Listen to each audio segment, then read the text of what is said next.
wanted to sell off these buildings and secure its long-term legacy after 2012 and the Games. So we've been around a bit.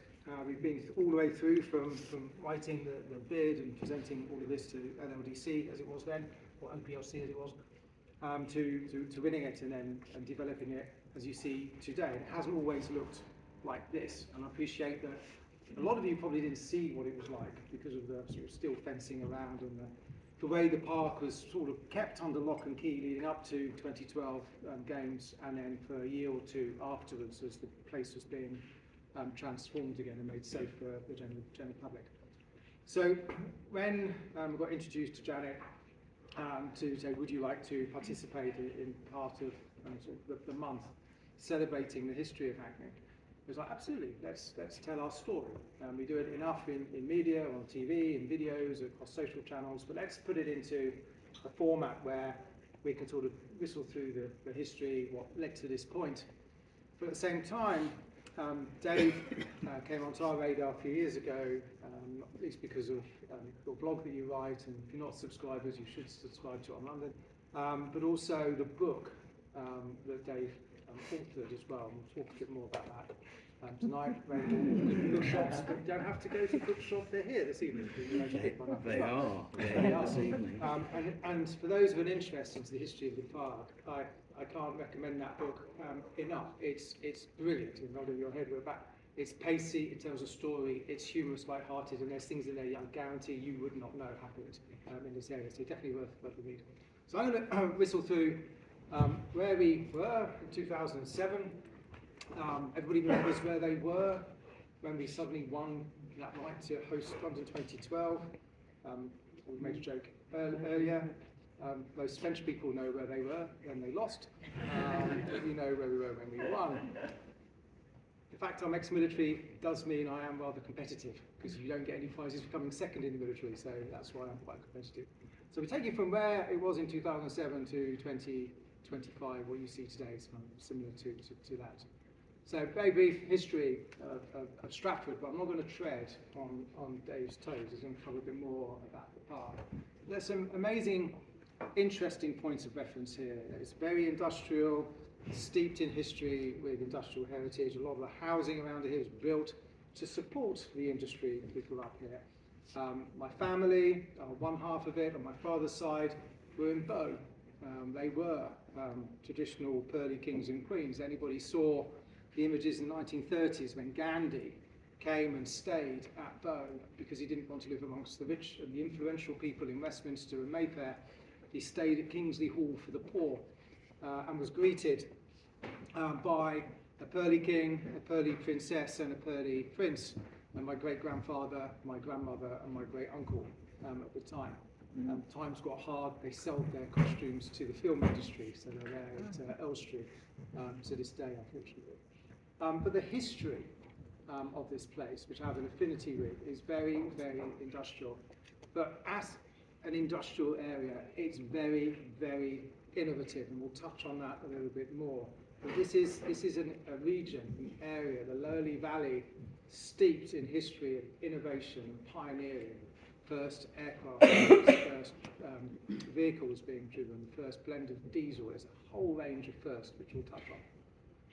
But then, of course, it became the place where we were going to host 2012 Olympic Games. And there's a reason for that, which was it was the only place that the then mayor, Ken Livingstone over the right, giving David Beckham a hug before David became very heavily tattooed and shaved his head. But it's where it's the only place that Ken said, if you're going to get behind the Games, it's got to be in East London. And ultimately that gave rise to what you're sat in today. We're visiting here East, which is part of the infrastructure which was built over the years. Leading up to here East, this is basically clearing the ground. Quite controversial, covered in the book, before we touch on it, but making way for the buildings to come, of which the three buildings which constitute here East, originally High City, enabled. And this is the building work, as you see.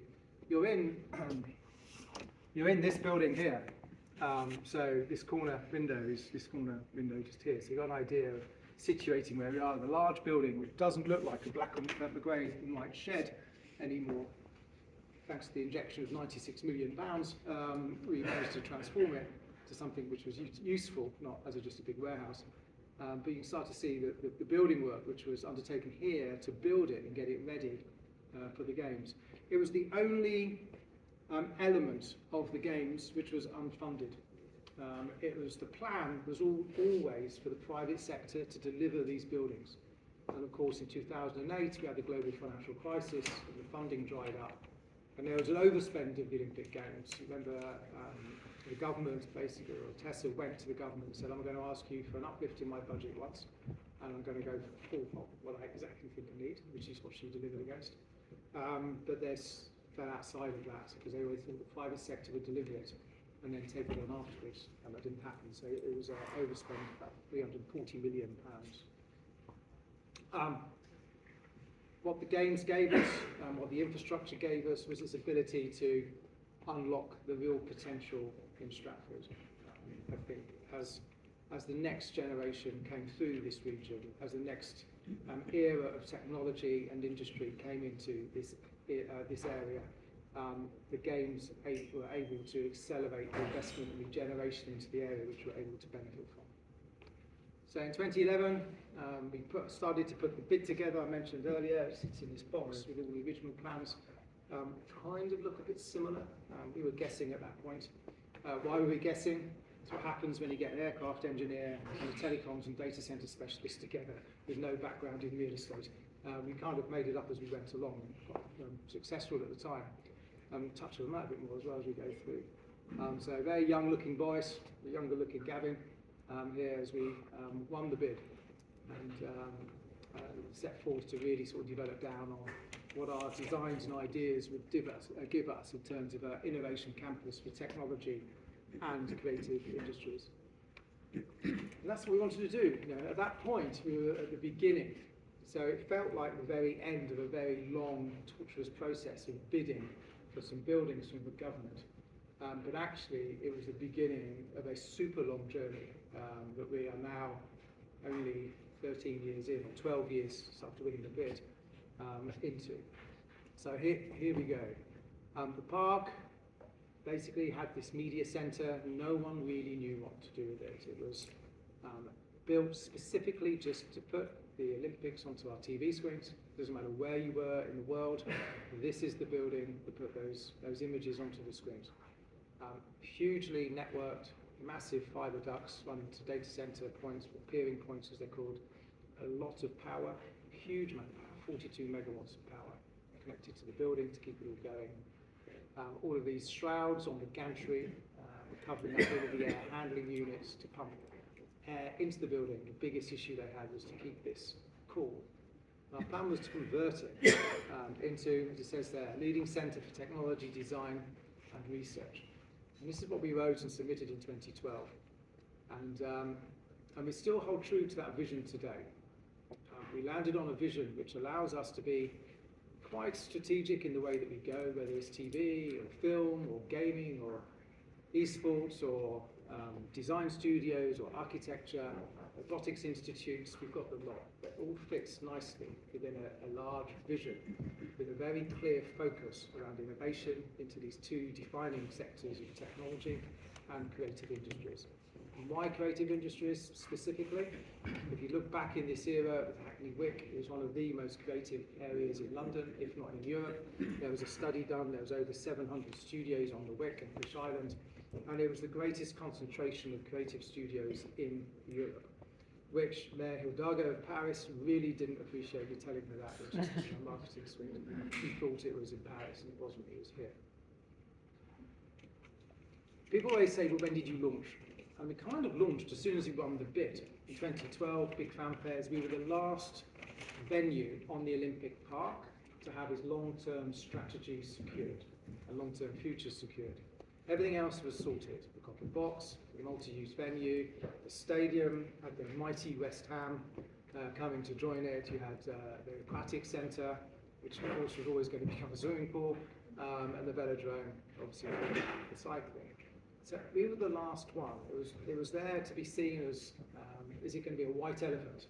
Go back to the days of 99, 2000, it was now called the O2, the Dome, was going to be this white elephant relic from 2001 after the millennium was going to happen to it, which was successful. So this was it. This was the one that they were all very worried about, which is why there was a clamour to announce us in July 2012 was the final, 2 weeks before the games, the final venue had its long-term legacy secure. Little bit of history, and it's in the book as well, is that we had secured it. The problem was, now everybody knows, is we hadn't secured the finance. But that was a minor issue that we had about 6 months to sort out, which we successfully managed to resolve. But when people say, when did you launch? Well, in October 2012, bearing in mind we were still negotiating the lease that we had on this place, we had a phone call from a chap called Jamie Hindhall, who was just finishing delivering the Olympic Games for the BBC, and said, we're starting a new channel, of BT Sport. We've got the rights to the Premier League, and we need a new venue. I know what the building can deliver. The alternative is Manchester, and I'm an Emirates season ticket holder. I support Arsenal. I don't want to go to Manchester. So we had this conversation. We're both on half-term guys, both got similar age kids, we're both on half-term. And it led to BT Sport being the first letting on the 1st of February 2013, which is remarkable, in as much that we didn't actually have our lease and own the buildings until the 15th of May that year. So we kind of did it bit back to front with a little bit of support from the Mayor of London. We managed to work through that. So we launched BT Sport first, before we were ready to receive any other tenants. We gave them a big chunk of space. They built their studios. Normally it takes a year to year and a half to build fully spec studios. We did it in 16 weeks. We spent the rest of the 6 months testing, and so having getting the keys on the 1st of February, they then went live the 1st of August 2013. Sadly, they left us in the summer of 2023, and they literally, for the 10 years they were on broadcasting, they never missed a date. They were never out, which is equally remarkable because we did a 2-year, 100 million transformation of these buildings around a live TV studio without dropping a day, which is equally good. We rebranded to Here East in 2014 because of the focus on the sectors we were going around creative industries and technology. We decided to launch the brand in South by Southwest in Austin, Texas, where all the creative community globally gather each March. The play on the name, we're in East London, clearly. We wanted to make the point that we're here, we're not there, and we wanted people to come here and join us as well. The launch was a huge success. The name was Marmite, people didn't understand it, but now it's completely stuck and globally is recognised. We made films, we had a lot of fun, we had a lot of big spaces. We made a robot twice the size of a human head, with a studio in Stoke Newington, John Nolan Studios, world-renowned animatronic specialist. Most of those furry creatures you see in Vitty's adverts or into various B-movies, John's team at Stoke Newington are behind. But he also now runs Jim Henson's Creature Labs as well. A graduate of London College of Fashion, who's now on Olympic Park as well. But we made this amazing film and shot it in our big studios before we really started to do our refurbishment. And the robot became to symbolise everything that we were doing and talking about. So we decided to do a marketing play slightly different to others. We wanted it to be grassroots, underground. We wanted the workforce to be talking about what are these guys doing over there and telling their bosses, why aren't we over there? We need to be involved. There's something special happening. I told you we spent a lot of money. Initially, we just put a sign on the end whilst we were going through our planning route. We just wanted people to know that we were here. We're not afraid of telling everybody who we are. We're not afraid of having an opinion or a view. And we're not afraid of challenging the norm of things that we want to achieve. So this is the view from Hackney Wick and south end of the buildings. You can see the transformation, photo to photo, but we've written the words. We're not allowed to do the Here East on the roof. They won't allow us. Apparently it's too unsubtle. No one will see it unless you're in the sky in an airplane, and then you certainly will see it. So you can see what we've moved from games time to what we moved to. So why does it look the way it looks? You know, we've gone from this grey and white shed that you see into something which is, we all believe, is truly beautiful. The architecture and design, we brought in new architects, we run a competition. The team behind it, Hawkins Brown, absolutely landed on the vision that we were trying to achieve, and they got it absolutely right. We had all three founders pitch up in the office to present and told us how lucky we were that they were all there. But they also were working in our brand. They really understood our brand to reflect it through the design. Tall buildings, external structures, where all of that shrouding was, where I said all the metal handling units were. We were under pressure to remove it. And we argued quite forcefully, we're not going to remove it. It's part of the industrial heritage. In the way that you go across onto the Wick off Fish Island, there's aspects of that industrial heritage which is being retained or preserved. We also think the steel structure is a very key part of our structure and our heritage as well, and will be spoken about in decades to come, so we retained it. We wanted big open spaces, we wanted bright colours to highlight who we were, but also we wanted to play on the fact that across on the canal on the Wick, in the 1920s and 30s, a team working to an academic from the Royal Academy were tasked with coming up with a design which would disguise and hide large objects on the horizon, and that gave rise to the Dazzle ships that you saw in the World Wars. And that we played back onto our buildings as a bit of fun to say, look, you know, it's a huge building, and this is what was created in the region, and we wanted to apply that in a sort of tongue-in-cheek version of how can we make this thing appear smaller. On the colours, it's a big, bold and brash. Again, it flows into this military feel of, you know, we wanted to be green and camouflage to hide something like our Dazzle, but also the orange really did shout out about what we stood for. So that's why you see all these colours all around the place, less so in here, but in the main building. We had this concept idea of it's almost being like a ant or a termite hill with loads and loads of people working within, behind these walls, but working within and interconnected. And actually, if we cut away and peel away the building, as you walk out this evening, look into the building, you'll see these large orbs, these meeting pods, which look like they're floating in midair, but they're connected to the steel beams, which we've got three of them all the way through from steel to timber to fabric factory, all telling their own story.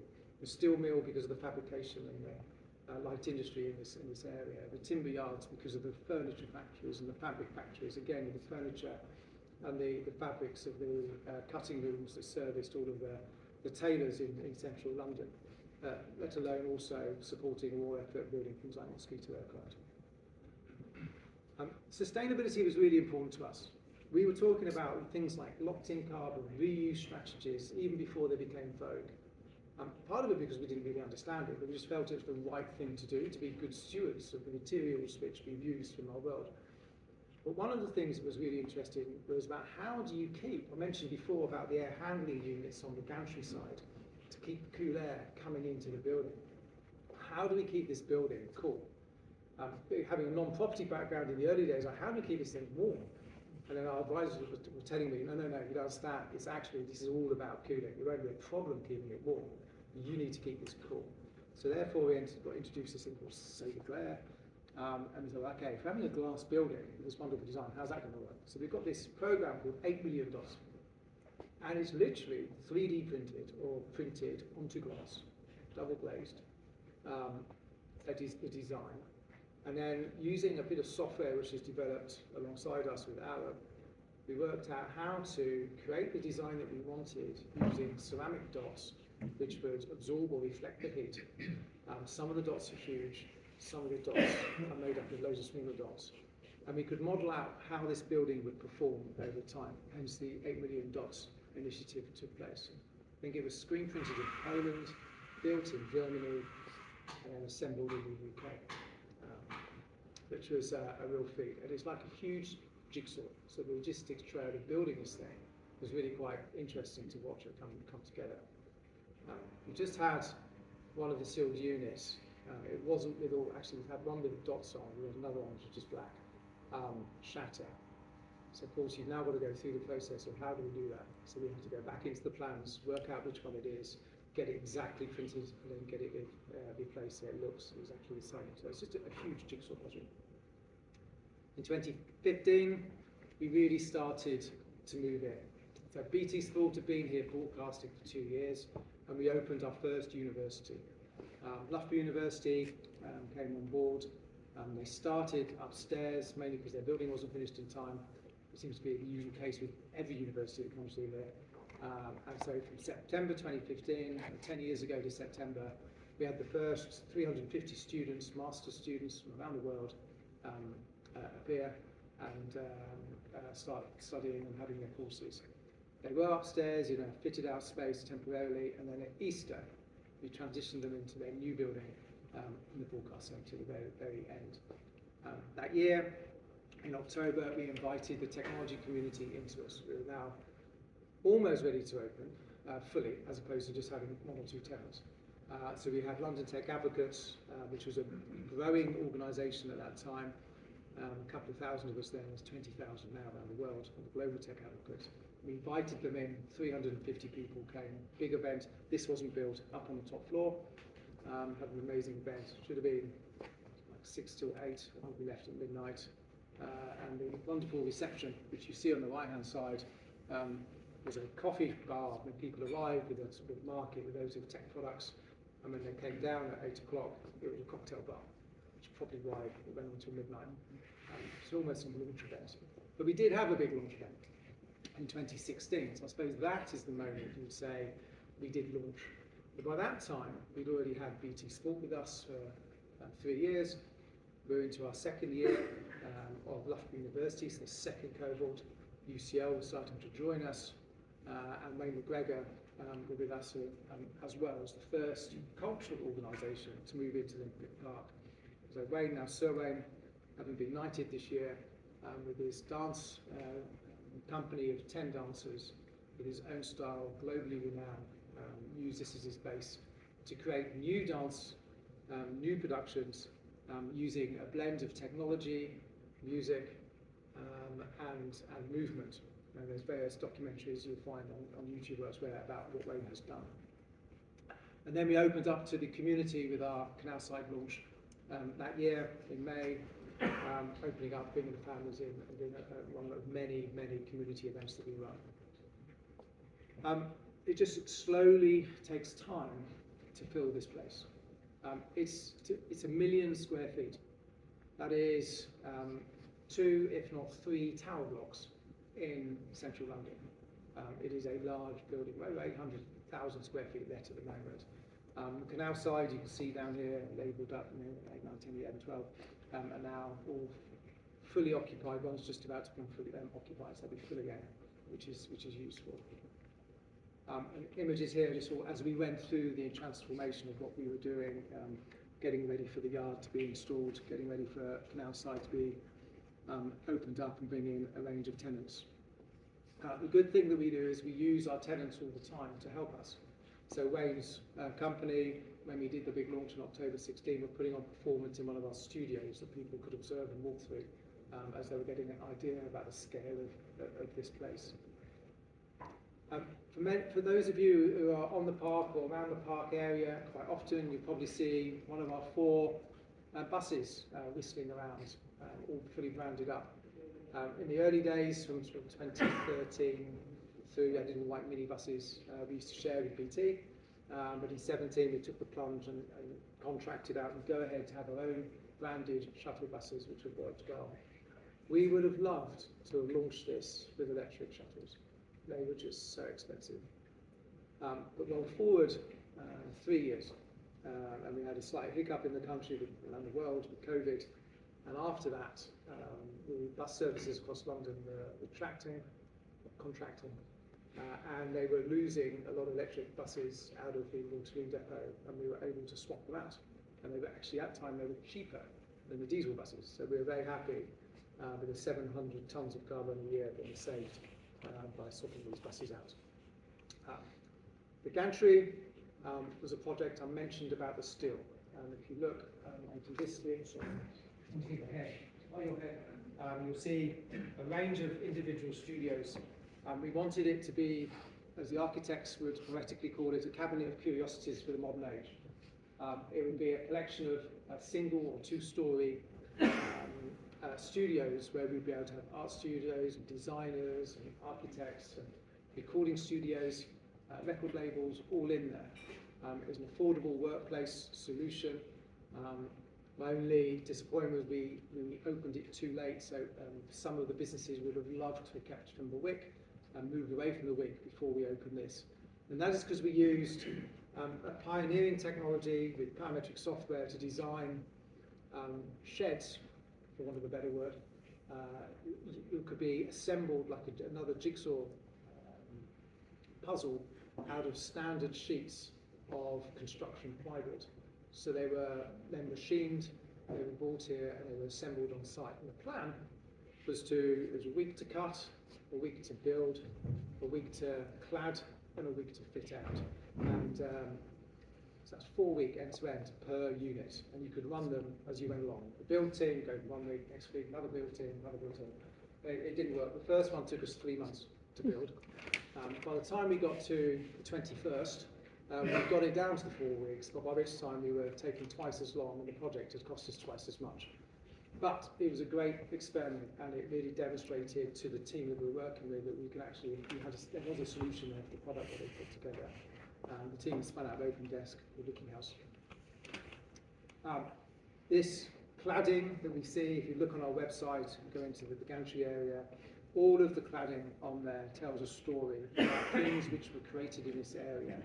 Whether it was gentlemen in the 1800s with spectacles, timber merchants, the first perforated toilet roll was produced under license in the UK on Hackney Wick. Who would have thought that for America?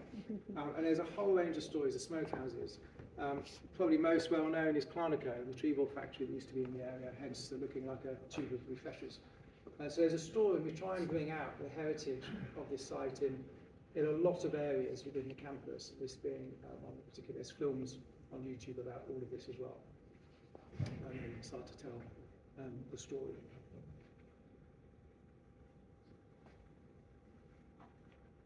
We're in Plexel.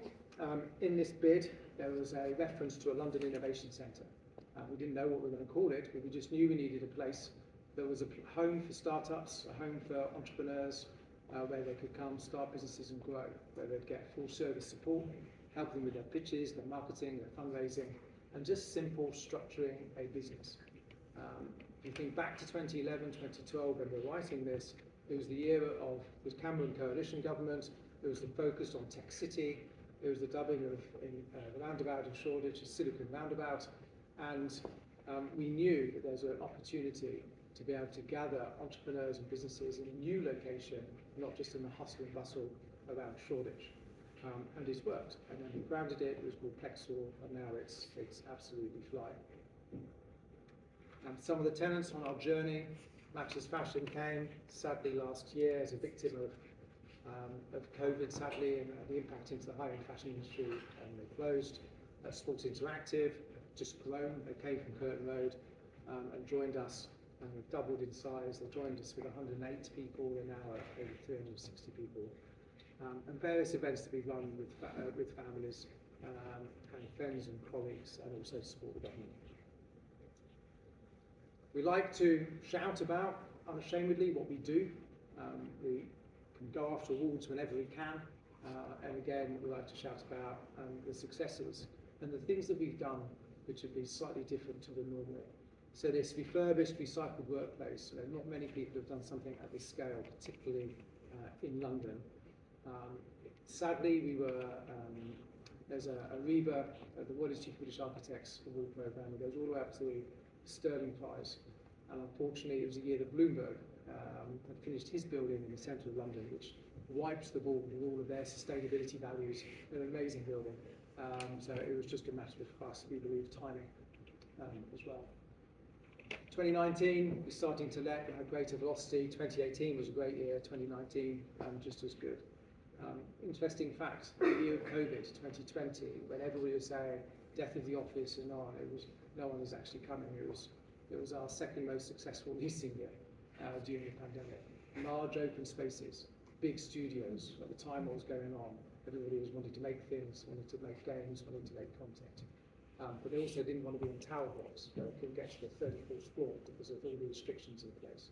So this came into its own, almost purpose-built for a pandemic. And again, one of the key values that we have here is convening, just like we are tonight. To bring in members of the community, it could be the local community, it could be the technology community, the creative community, the academic community. We just like to convene, meet interesting people, hear about interesting developments in the world, hear and discuss solutions to those, and make sure that people get the opportunity to, as we called it, the bump and mingle of collaboration at the time. You can see here on the bottom right and in the middle, the sky sign. As the buildings started to go up around us, it was like we needed to make sure that our identity and that people didn't forget about us, not that we were going to let them. And we were encouraged, actually, by the planning authority to do a sky sign.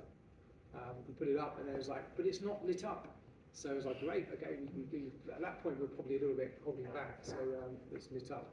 It's still there, a little bit masked by the developments of Eastwick. But again, it's something that will stay for a long period of time, like any other iconic signs you see around the world. This chap rocks up. So LMA, the Media Institute, can't miss them in on campus. Those old enough to have watched TV in the early 80s, Fame, Bruno and his long locks playing the piano and all the others there. We have a Media and Performing Arts Institute on campus. They are a lot of fun.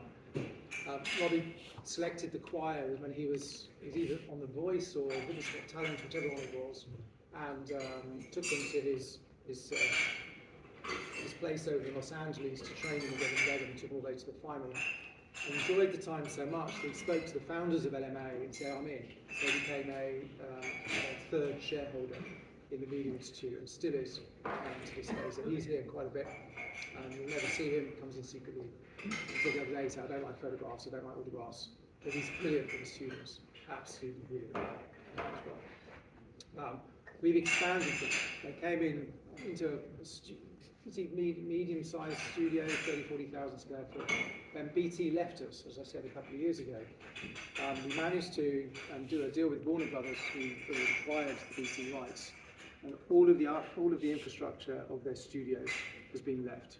All of the digital screens, all of the lighting, all of the cameras, all of the rigging, control rooms, and in fact they invested a huge amount of money into it as well to make it fit for TV production institute at the same time. We moved into esports. That was a growing area. That's slowly moving out as the sector migrates out to the Middle East. We've done different events with LMA, with the UCL architectural school, and we always have Christmas events for the wider community.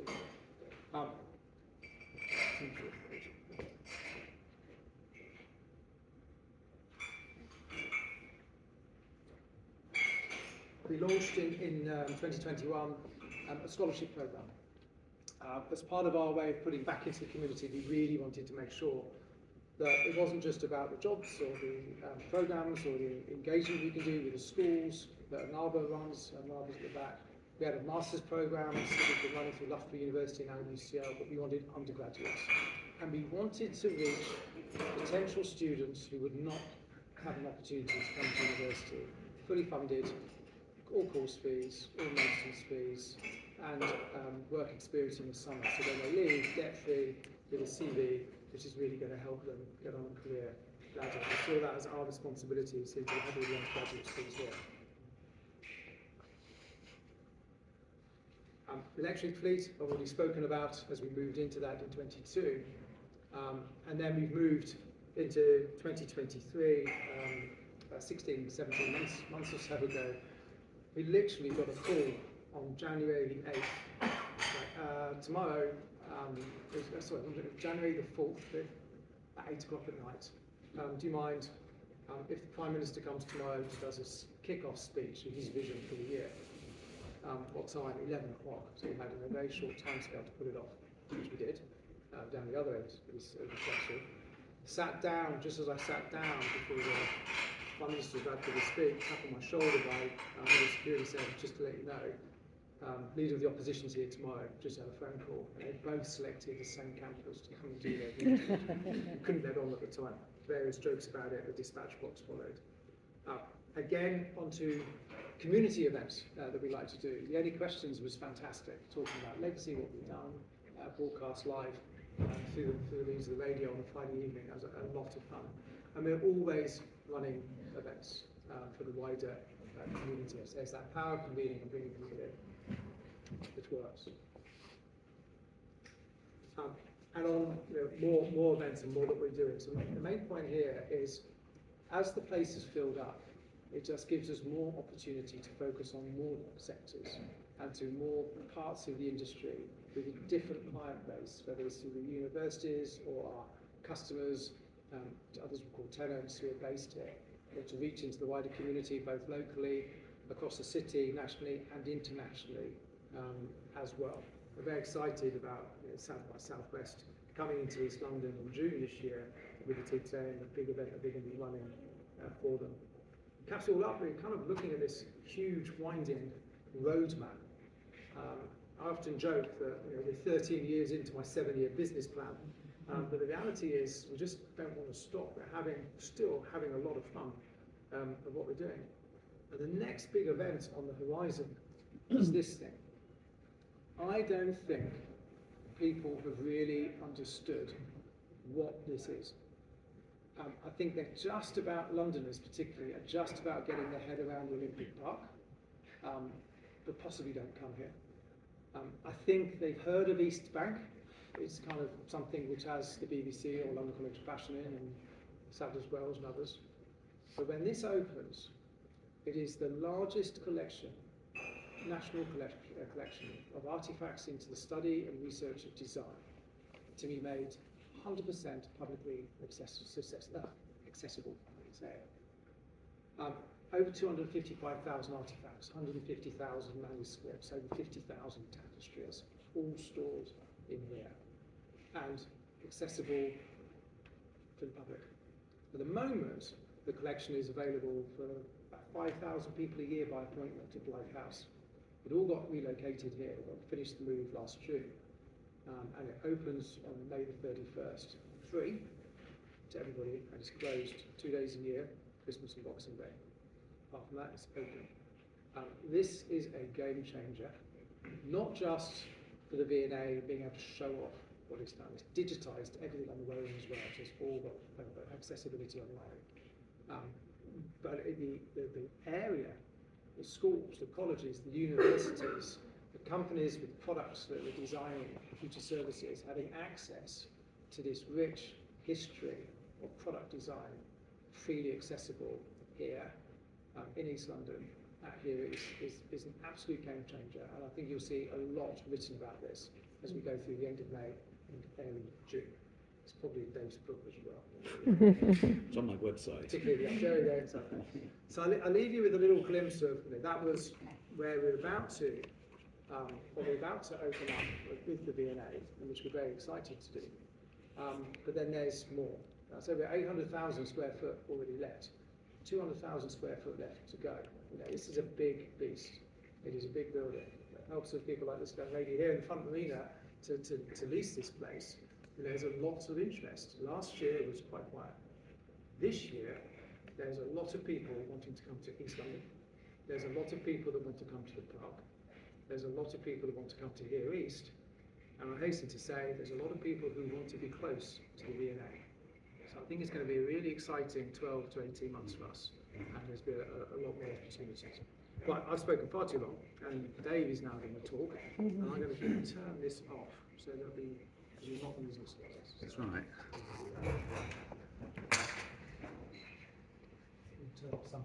Okay.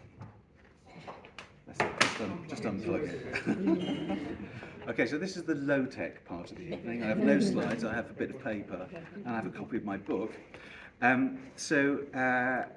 was mentioned earlier, I'm a local person and I've lived in Hackney since the early 1980s. And I walked here this evening, as I usually, from Lower Clapton, usually when I pay a visit to the park, I do it on foot.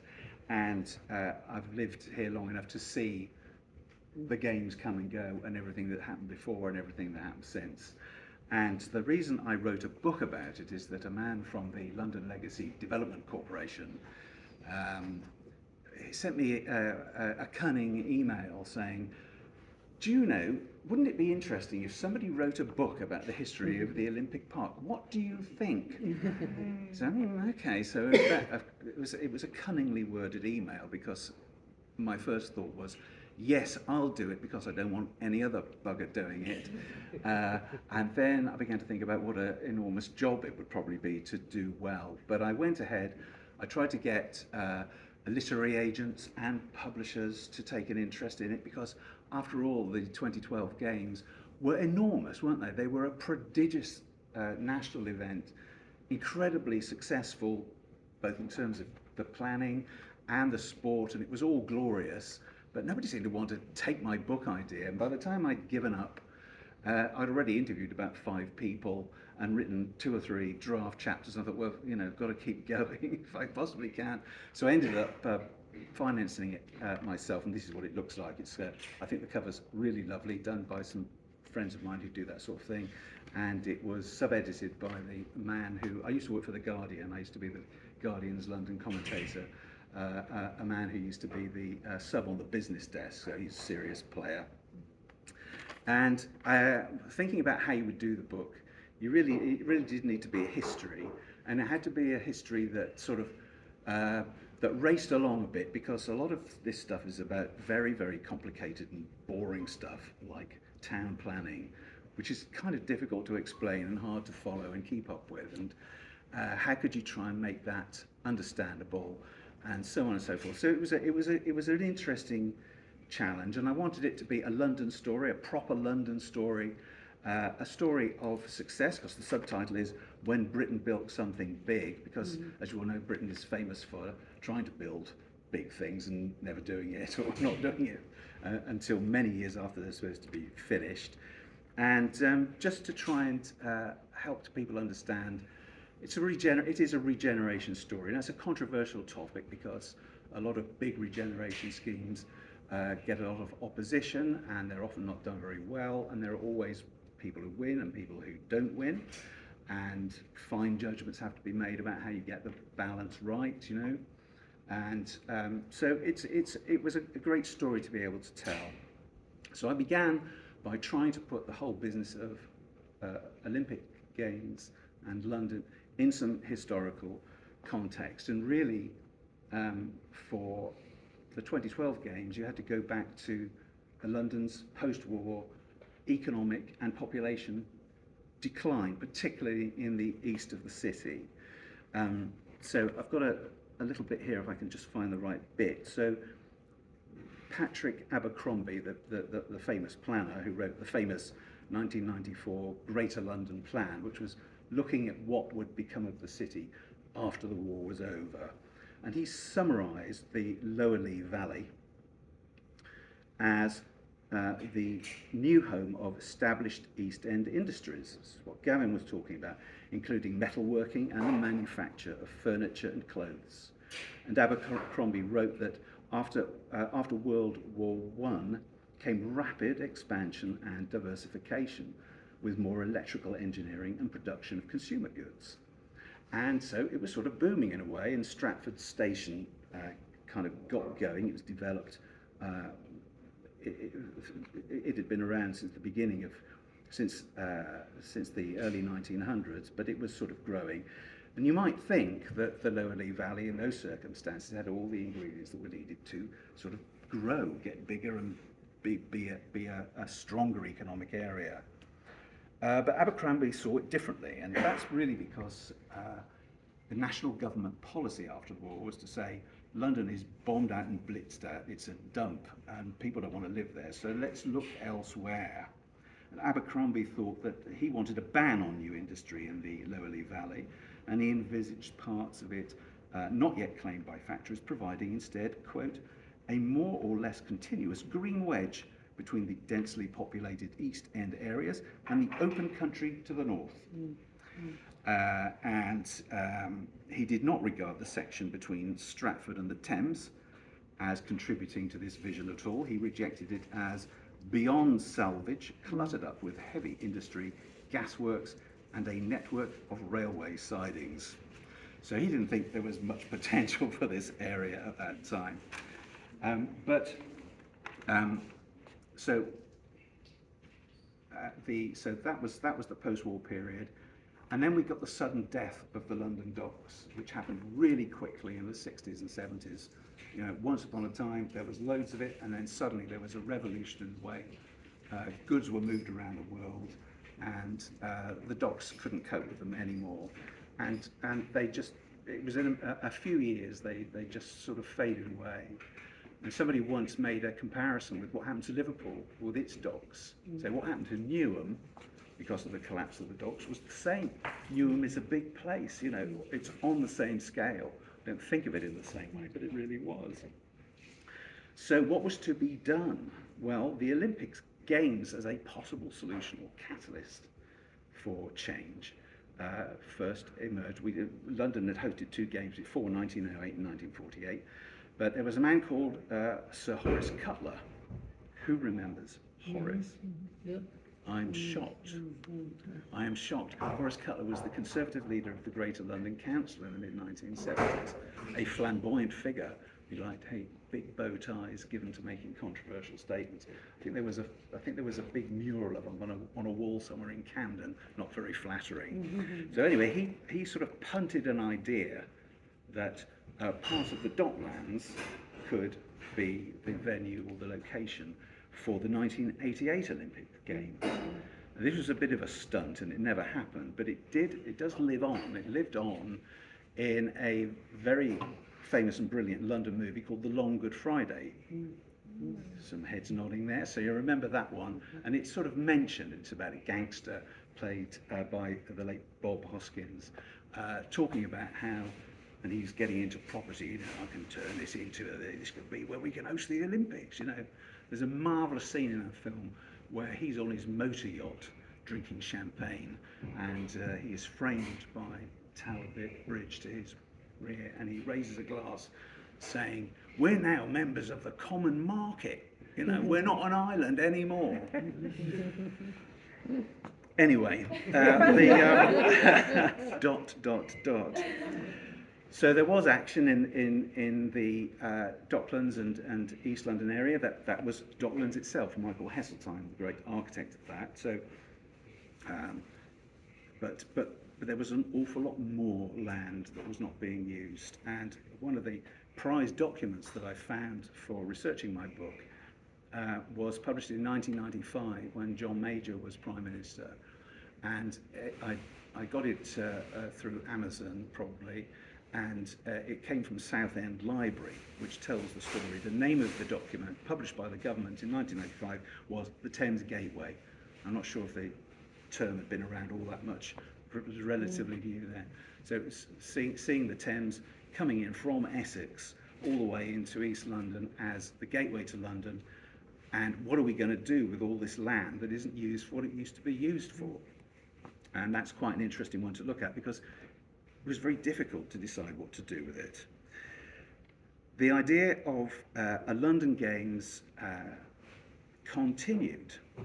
In 1986, in 1986, Birmingham made a bid to host the Games of 1992 and lost out to Barcelona. I mean, who could imagine, you know?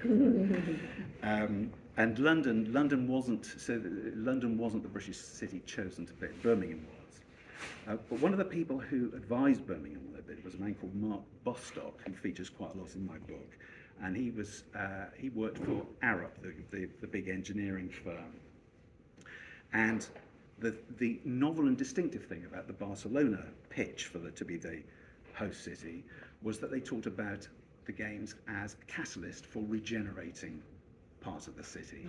But this was a new thing then. So Mark, you know, cottoned on, he remembered that. In 1991, Sebastian Coe, by then Sebastian Coe, the great Olympian, was becoming involved in trying to get a London bid going. And he worked with a man, one of the unsung heroes of the Olympic story, called Richard Sumray, who was a councillor in Camden, but a great sports enthusiast. And he'd been a huge advocate trying to get business and politicians and anybody who might be an interested party in putting on the London Games to get them behind it. And he worked with Seb, and they put together a bid to try and be the British city that tried to host the Games in 2000. They lost out to Manchester. What was the problem? One of the problems was that it had been put together, the bid, the London pitch, if you like, to be the bidding city, a very short notice. But also a problem was that London didn't really have a single voice, because in 1986, Margaret Thatcher had abolished the Greater London Council, so there wasn't a sort of overall leader of London who could represent the city, because it's about cities, not about nations. But that all began to change a bit later in the century. First of all, there was the Labour landslide general election victory in 1997, and there was, I can't remember it now, it's in there somewhere, there was a sort of vague sort of suggestion that there might be a bid for the Olympics. And then the Blair government set up a new tier of London-wide government, Greater London Authority, with the Mayor and the London Assembly. And much to the dismay of Tony Blair and his colleagues, Ken Livingstone was the first elected mayor, having not somehow become the Labour candidate for 2000, the first mayoral election, ran as an independent, and he won. And Livingstone could see. Livingstone famously didn't like sport at all, couldn't ride a bicycle, wasn't interested in any of that stuff, but he could see that even a serious bid for London to host the Games in this part of London would be a catalyst for regeneration. It would bring interest, and it could bring a lot of investment in infrastructure, all the stuff that you need to try and revitalise an area. So onto the bid, very complicated business. You've got to get hold of the land. The land was owned by a whole variety of different people. Small landowners, all kinds of things going on it. Some of it good, often derided but shouldn't be. Some of it quite useful. Some of it meant a lot to people. They liked it, but you could certainly do a lot more with it. He had some very brilliant people who did the sort of necessary groundwork, because the problem was going to be that if you needed the government to back you, that was one thing, and you needed to convince the International Olympic Committee, rather a grand organisation, that you were serious. So even before you got into the serious business of putting a bid together, you had to get all the ingredients necessary to make that bid look convincing. One of the things that entailed was getting the 4 London boroughs who had land in this prospective site to cooperate with each other. That is not an easy thing to do. A cat herding exercise on a grand scale. Could you get these 4 boroughs, Hackney, Tower Hamlets, Waltham Forest and Newham, to all agree to the same big planning scheme? Well, a rather brilliant woman who I'm going to mention, she was a senior planner at Newham, Vivian Ramsey, and some of her friends put together this thing called the Joint Planning Authorities Team. And the task for them was to get all the boroughs to agree and move in the same direction. It was quite competitive. They would take it in turn to have breakfast meetings. The breakfasts were variable, and just to hit a very specifically Hackney note, apparently Hackneys were the worst. But don't quote me. And there was a famous meeting where all 4 of these, the planning committees of all 4 of these councils, all basically signed up to the same big master plan. So there was that Waltham Forest, which had a tiny bit of land, tiniest bit of land in the whole thing, was that it took longer to agree than everybody else did. But the job was done. There was another, and then as we approached 2005, July 2005 was when the decision about who was going to host the Games was made. The IOC came to visit, they were taken up a block of flats just around the back of Stratford called Holden Point, which loads and loads of people have been taken up there because it produced great views of the Lower Lee Valley. And if you were a local authority or whoever, you would say, just look at all this land waiting to be developed. Well, the bid team, there was a specific organisation that were in charge of the bid, included Sebastian Coe and some of the politicians. They put on a great show for the IOC. They got them up this tower block. They arranged for some bulldozers to be moving around on the site of what eventually became the Aquatic Centre, because there was going to be, and there would have been, a new swimming pool there anyway. So they got somebody to, this is how they tell it, you know, they got somebody to move a bulldozer around to make it look as though stuff was already happening. And at that point, the HS1, high-speed 1 line was under construction. So you had this big railway line zooming through Stratford, through a big tunnel on its way to King's Cross. There was no railway there yet, but you could drive big vehicles through it. So they got all the IOC dignitaries onto these people carrier type vehicles. A great procession through the tunnel, saying, "Look, and how amazing the transport links are going to be. It's all going to be fantastic." And then I think they met the royal family, you know, and it was just, you know, it was a very, very well put together thing. And then, of course, you get to July 2005, nearly 20 years ago, and in Singapore, London still didn't think they were likely to win. Everyone thought Paris would win. London won. They were exultant. There was a group of people in Trafalgar Square, also exultant. A group of people in Newham, also exultant. And they were exultant for about 10 minutes, and then they thought, oh God, now we've got to actually do this job, you know, enormous job. So all of that is documented in the book. I'm not going to go into it now. It was huge and very complicated, and you referred to it as well. The one thing I will mention about what were called the main press centre and the International Broadcast Centre, as the two buildings that now comprise Here East were called, is that there were sort of early drawings of how the park might have been organised, where they were somewhere else. You know, they could have been in different places. And I think Hackney's by then Mayor of Hackney, Jules Pipe, and his colleague Guy Nicholson were very, very keen for something like this to happen in Hackney. So we'll get onto that in a bit. And Gavin also mentioned the global financial crisis, which just meant that, you know, the whole thing had to be rethought in terms of how it was going to be paid for. I've got so then it was a huge struggle to find people to fit into this place, which sort of goes back to before your time.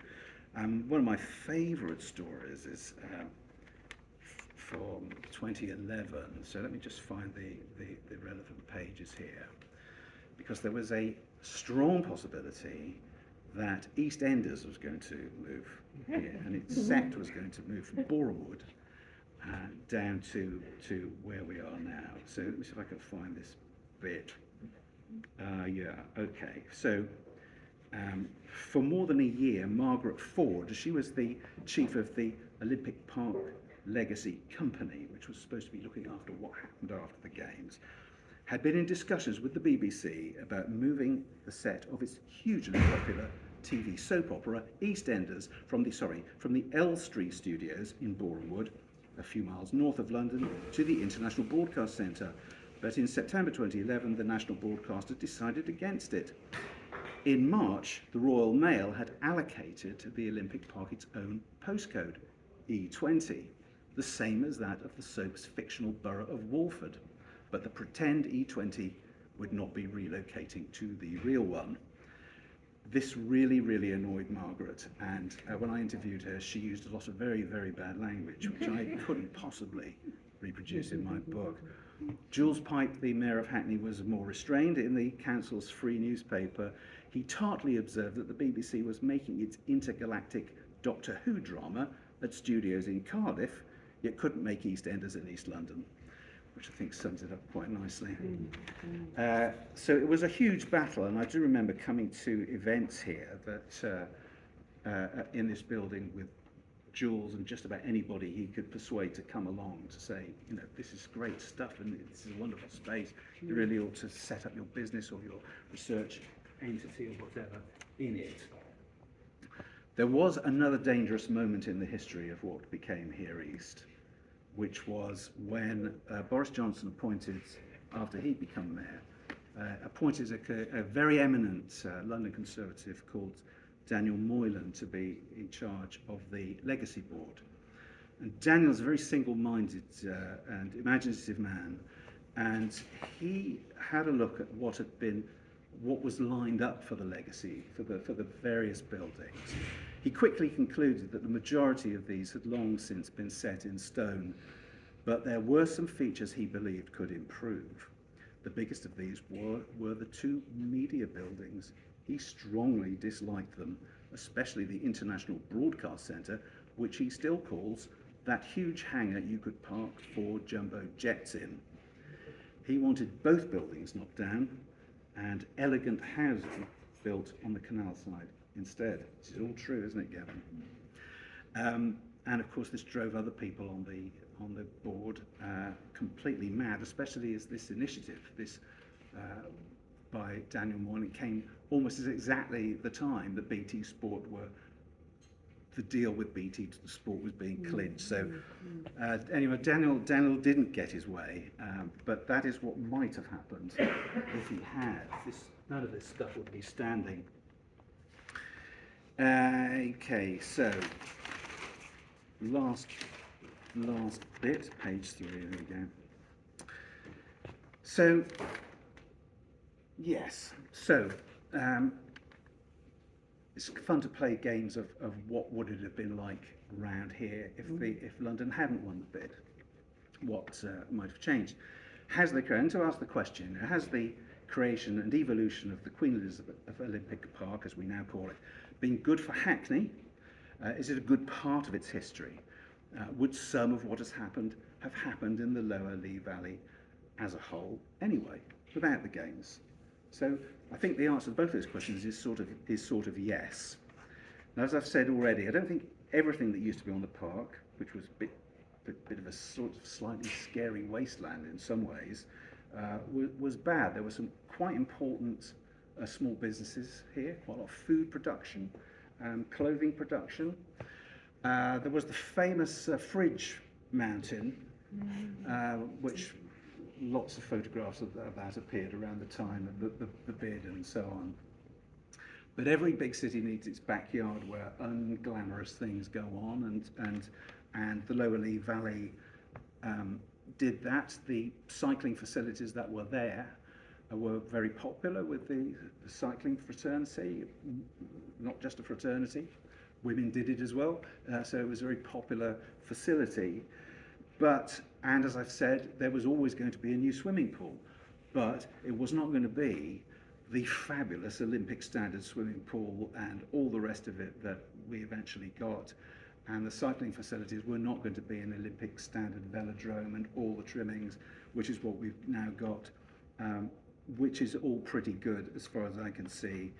And of course we've got Here East as well. There would have been some other development, I'm sure. The whole saga of how Westfield came about in the form that it did is another massive subplot of the Olympic story, with lots of skullduggery and short tempers involved, so it's one of the good chapters. But I think, and there would have been no London Stadium, as what the Olympic Stadium as was now, so, you know, a mixed blessing in some ways, given that it's costing the public purse quite a lot of money and not costing West Ham United very much money at all. But it can be seen as an asset for London.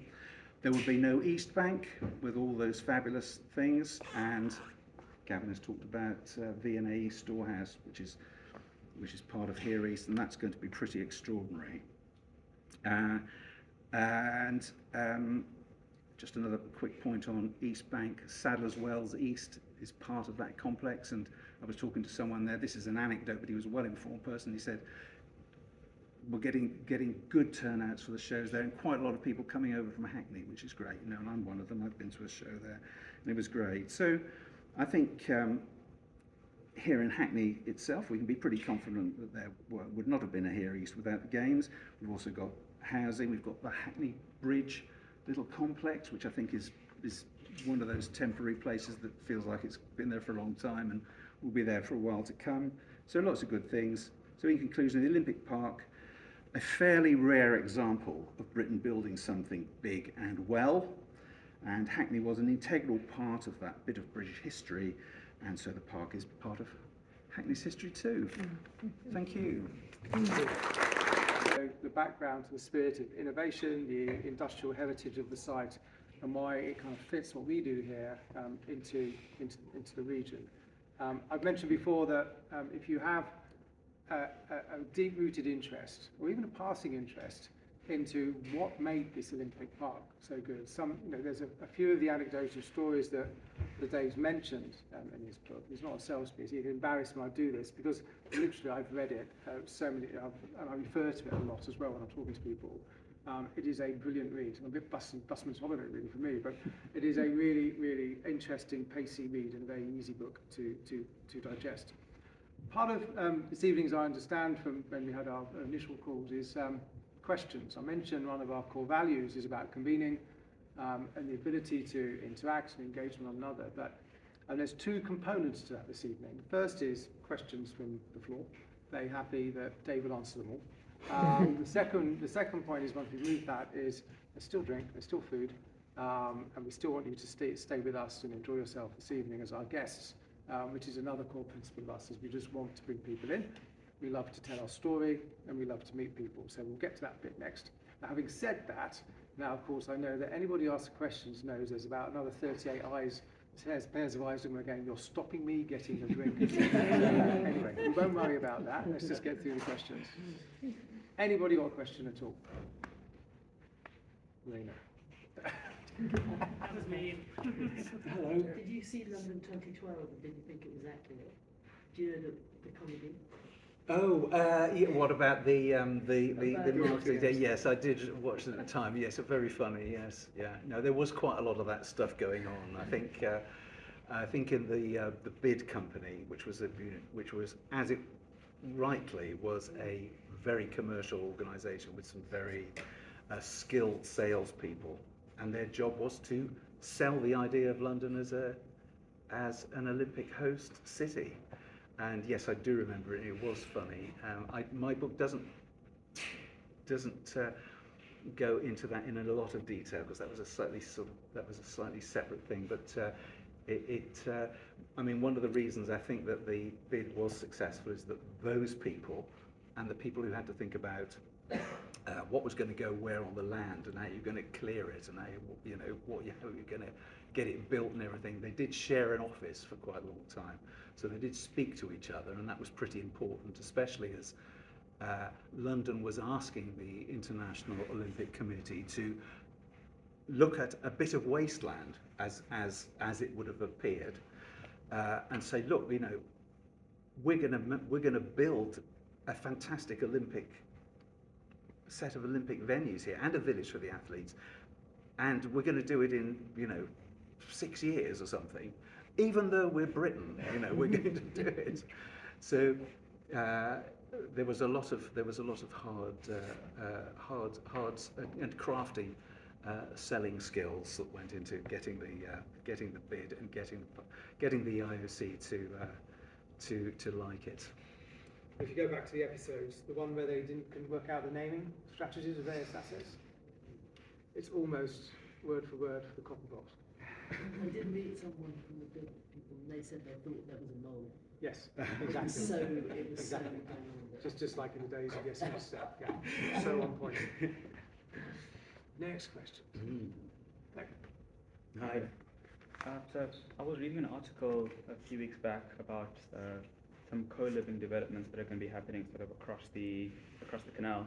Okay. And one of the things they mentioned was that the LLDC was being wound up. Yes. So my question really is, how do you see that impacting the future of Because I'm probably closer to that because I work Yeah. daily with them. Yeah, so just quickly, I mean, the LLDC has sort of shrunk down into a smaller organisation, and that happened quite recently. Yeah. So Gavin is. So there was a statement made by the Mayor of London, Sadiq, in his second term, which is at the end of my second term, LLDC will not exist, because there have been all sorts of problems with the stadium and the deal that had been done in the previous leadership, and as they got towards the end, or as his administration got to the end of the second term, we went through various events, centennials or anniversaries rather of the games, and it was the spotlight was shone on the Olympic Park and the IOC and on us as it is, because we're the only people who've made a broadcast centre as successful as it is in any post-modern games. And they held it, London 2012, as an exemplar model of what a games can deliver to a city, which is why we have all prospective games bidders coming through at the park and through here east. And therefore he kind of reversed out of getting rid of LLDC. Now, what they have done, as Dave points out, is they took a big organisation and they've shrunk it right down from like 180 to about 95. The thing that they have got rid of, and they've given it back, is the democratic process of planning powers. That is something that the community and the residents of the 4 boroughs should guard very carefully, and they haven't had that since 2007, because the planning authorities, as Dave said, have been put together into one within LLDC. So there was no democratic process to influence the planning process. You can go and lobby, you can go and campaign, you can go and say. So at the end of last year, in December, the planning powers went back to the boroughs. Then in March, so literally a month or so ago, the final redundancies came about, and they shrunk down and right-sized the organisation to 95 to reflect the fact that most of the developments on the park have been delivered, and to reflect the fact that it's into the new era. We've got a new CEO, Shazia Hussain, who's absolutely brilliant, and her focus, quite rightly, is on the opportunities now that the park and all the different assets has got for the communities that make up this area.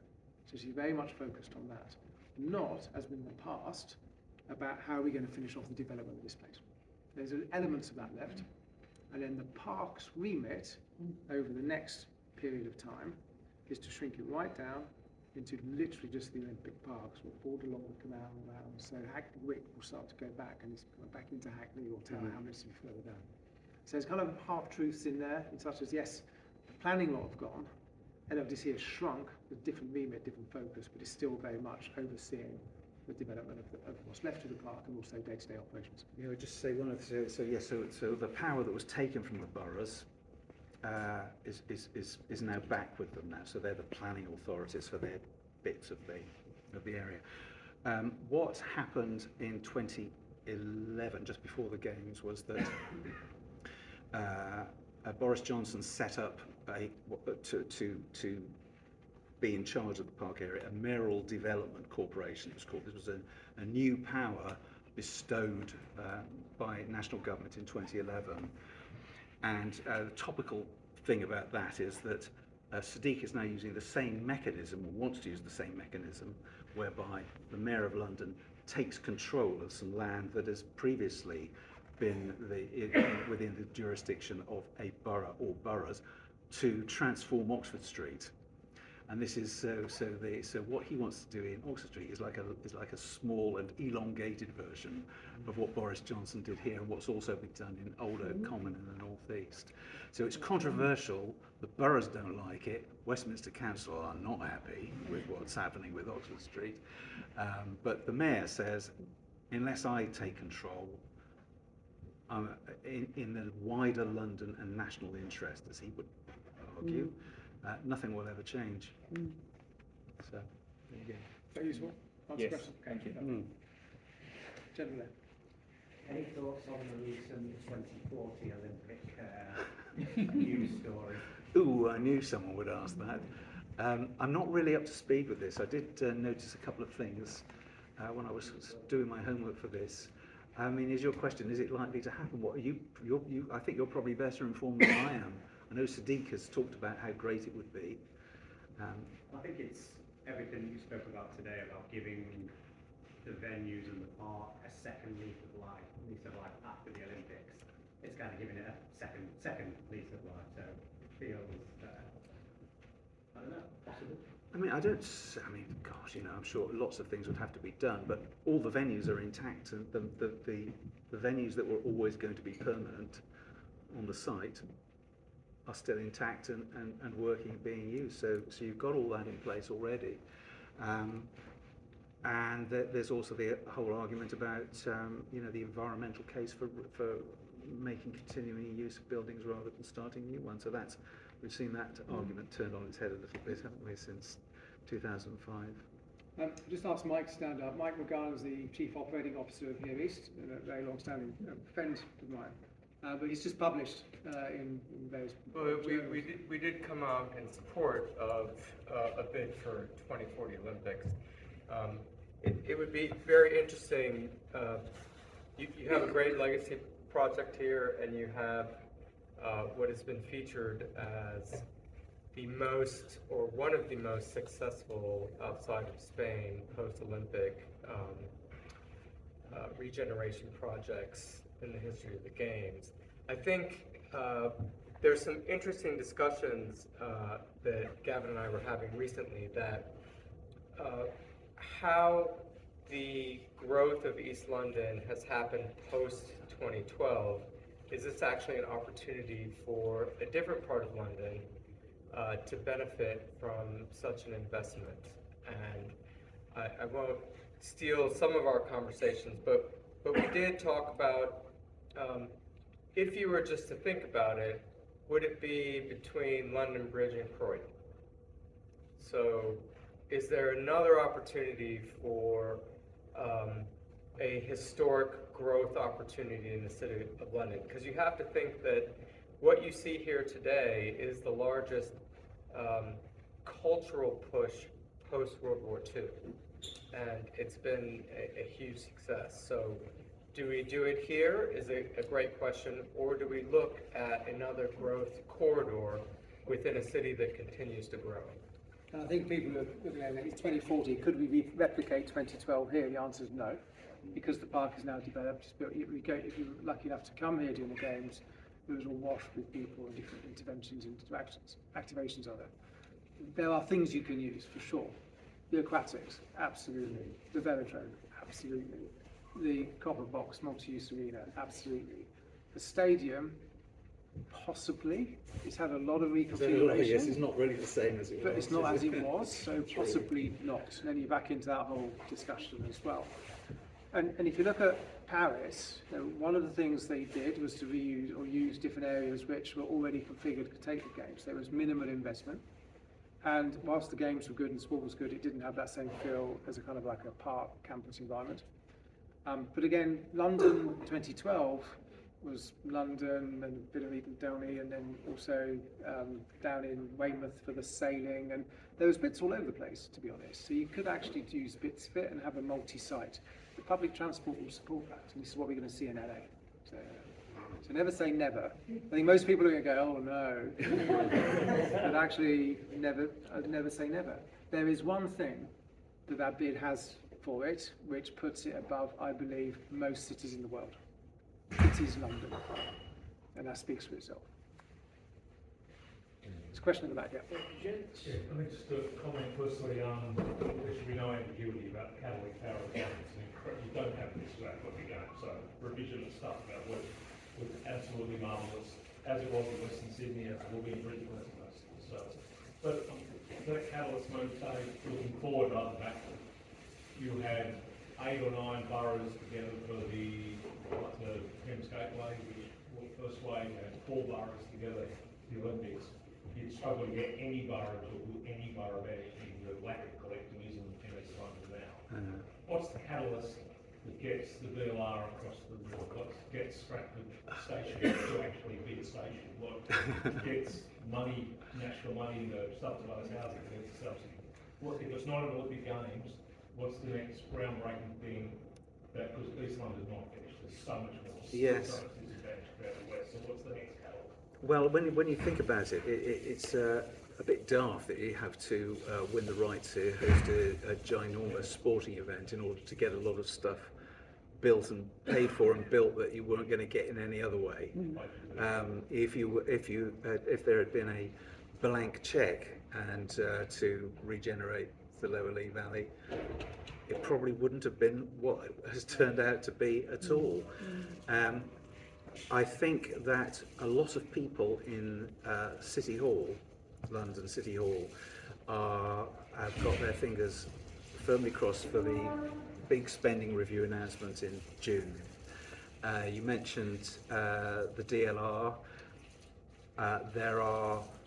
There is cautious optimism that the money for that will come forward, and that will enable a larger Thamesmead to be built, big housing development, as you probably know, south side of the river, and link it up to Beckton on the other side. So that'll just be basically national government investment in an infrastructure scheme in London. Although, of course, London government itself does have some tax raising power, as we saw with Crossrail, now the Elizabeth line. London, a lot of the money for that was raised within London. So it's sort of, this was such a big patch of land, and you could fit an Olympic Park onto it, and you could see why when Ken Livingstone became mayor in 2000, this new position, nobody really knew how it worked. Its powers were new, quite limited in some ways. What could you do? And he was a big thinker, Livingstone, and he looked at this bit of land that nobody had been able to work out what to do with for decades, and thought, this is, if people are talking about Olympic Games here, that's the way I'm going to get what I am, what I need for that area.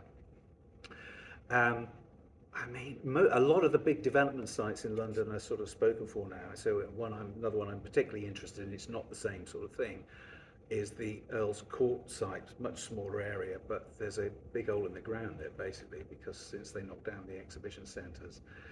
How do I answer your question? I just think you're probably not going to. Can you have a Games anywhere else in London? I can't think of where you would put it, or how you would justify it. So it's difficult, and I think we're probably back to more orthodox stuff now, where Sadiq Khan says, I know you're not allowed to mention to the rest of the country that without London they have rainbows in black and white, but it is true. So give us some money to build. That's a terrible thing I just said, which I take back. But it is a fact that the whole UK economy is very dependent on London's economy, whether we like it or not. It'd be better if it wasn't so dependent, but it is.